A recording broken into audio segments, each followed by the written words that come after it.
ITR file ई verify कैसे करें। अगर आप सीएससी भेली हो और आप आईटीआर फाइलिंग करते हो, आईटीआर फाइलिंग जैसे ही करते हैं तो आपका जो है वो इन प्रोग्रेस में जाता है। इन प्रोग्रेस में जाने के बाद आपका आईटीआर फाइलिंग डन होता है। आपका आईटीआर फाइलिंग डन होने के बाद आपको जो है ई वेरीफाई करना है।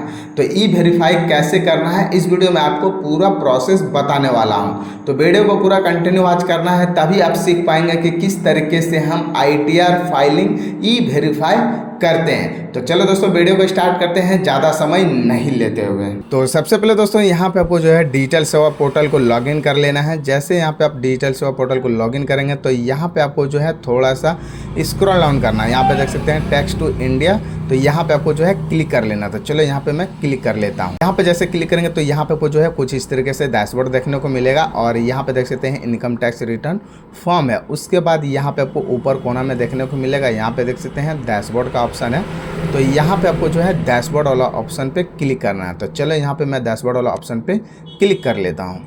अब यहाँ पे देख सकते हैं आपको फिर कुछ इस तरीके से इंटरफेस देखने को मिलेगा और यहाँ पे आपको जो है सबसे ऊपर में यहाँ पे देख सकते हैं डैशबोर्ड का ऑप्शन है। उसके बाद यहाँ पे देख सकते हैं ऑल आईटीआर है। उसके बाद यहाँ पे देख सकते हैं आईटीआर ऑन ईयर है। उसके बाद यहाँ पे देख सकते हैं आईटीआर एक्शन पेंडिंग है। तो यहाँ पे आपको जो है ऑल आईटीआर पे, तो यहाँ पे मैं आपको दिखा देता हूँ। सबसे पहले आपको ऑल आईटीआर एक्शन पेंडिंग पे क्लिक करना है। अब यहाँ पे देख सकते हैं आपको कुछ इस तरीके से इंटरफेस देखने को मिलेगा। आपने जो भी आईटीआर फाइलिंग की है तो यहाँ पे देख सकते हैं मेरा अभी आईटीआर फाइलिंग डन दिख रहा है। अगर आपका आईटीआर फाइलिंग डन नहीं तो आपका इन प्रोग्रेस में दिखेगा। उसके बाद यहाँ पे देख सकते हैं अभी फाइलिंग डेट जो है यहाँ पे मेरा 25/26 का है। उसके बाद यहाँ पे देख सकते हैं मैंने कितना डेट को किया है, यहाँ पे देख सकते हैं 30 तारीख 7वां महीना 2026 को किए हैं। अब यहाँ पे देख सकते हैं अभी मेरा जो आईटीआर स्टेटस में दिख रहा है ये फाइलिंग डन है। अगर आपका इन प्रोग्रेस में तो आपको वेट करना है। जैसे आपका इन फाइलिंग डन हो जाएगा तो आपको जो है ई वेरीफाई करना है। तो ई वेरीफाई कैसे करना चलो मैं आपको दिखा देता हूँ। सबसे पहले दोस्तों यहाँ पे आपको जो है इस चेक बॉक्स वाला ऑप्शन पे क्लिक करना। उसके बाद यहाँ पे पाना प्लस का आइकन पे क्लिक करना है। जैसे यहाँ पे प्लस का आइकन पे क्लिक करेंगे तो यहाँ पे आपको थोड़ा सा स्क्रॉल डाउन करना है और यहाँ पे देख सकते हैं आपको अपना नंबर देखने को मिलेगा, एग्रीमेंट नंबर जो है। तो यहाँ पे आपको जो है देख सकते हैं ये पीडीएफ भी डाउनलोड कर सकते हैं। उसके बाद एक्शन पेंडिंग है तो यहाँ पे आपको ई वेरीफाई करना है। तो ई वेरीफाई कैसे करना है वीडियो को पूरा कंटिन्यू वॉच करना। यहाँ पे ई वेरीफाई वाला ऑप्शन पे आपको क्लिक कर लेना। तो चलो यहाँ पे मैं ई वेरीफाई वाला ऑप्शन पे क्लिक कर लेता हूँ। तो यहाँ पे देख सकते हैं ई वेरिफिकेशन का ऑप्शन आ चुका है। उसके बाद यहाँ पे देख सकते हैं आपको 3 ऑप्शन मिलेगा। फर्स्ट में आधार, डीमैट, बैंक अकाउंट। तो यहाँ पे आपको सबसे आसान रहेगा आधार वाला ऑप्शन पे ही। तो यहाँ पे आपको फर्स्ट वाला ऑप्शन पे ही सिलेक्ट रहने देना है और यहाँ पे आपको अपना आधार ओटीपी से वेरीफाई कर लेना है। उसके बाद यहाँ पे आपको कंटिन्यू वाला ऑप्शन पे क्लिक कर देना। जैसे यहाँ पे क्लिक करेंगे तो यहाँ पे देख सकते हैं इंटर ईवीसी।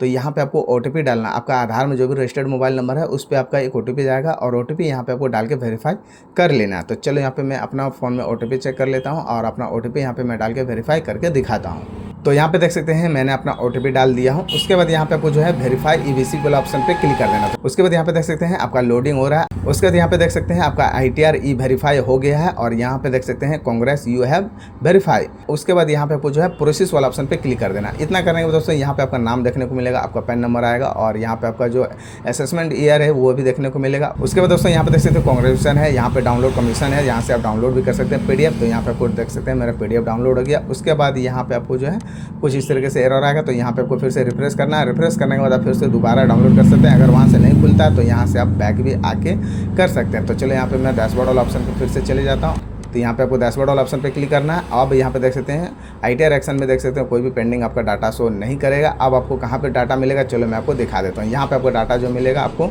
ऑल आईटीआर वाला ऑप्शन पे चले जाना है। यहाँ पे देख सकते हैं ऑल आईटीआर है तो यहाँ पे आपको चले जाना। अब यहाँ पे देख सकते हैं आपका जो है फर्स्ट वाला ऑप्शन में ही यहाँ पे आपको देखने को मिले, ये देख सकते हैं आपका जो आईटीआर फाइलिंग है। ये देख सकते हैं ई वेरीफाई अभी मेरा स्टेटस में दिख रहा है। यहाँ पे नाम देखने को मिलेगा, पैन नंबर है और यहाँ पे आपका असेसमेंट ईयर भी है। यहाँ पे देख सकते हैं 25/26 है। उसके बाद यहाँ पे फाइलिंग डेट आपको देखने को मिलेगा और यहाँ से आप नंबर भी डाउनलोड कर सकते हो। तो दोस्तों जो है इसी तरीके से आप आईटीआर फाइलिंग ई वेरीफाई कर सकते हैं। तो दोस्तों उम्मीद करते हैं कि मेरा वीडियो आपको पसंद आए। अगर वीडियो पसंद आए तो प्लीज़ वीडियो पर लाइक करें और अभी तक चैनल को सब्सक्राइब नहीं किए हैं तो चैनल को भी सब्सक्राइब कर लें, क्योंकि इस चैनल पे मैं ऐसे ही नॉलेजेबल वीडियो लाते रहता हूँ। तो थैंक यू फॉर वॉचिंग दोस्तों, फिर मिलते हैं एक नए वीडियो के साथ।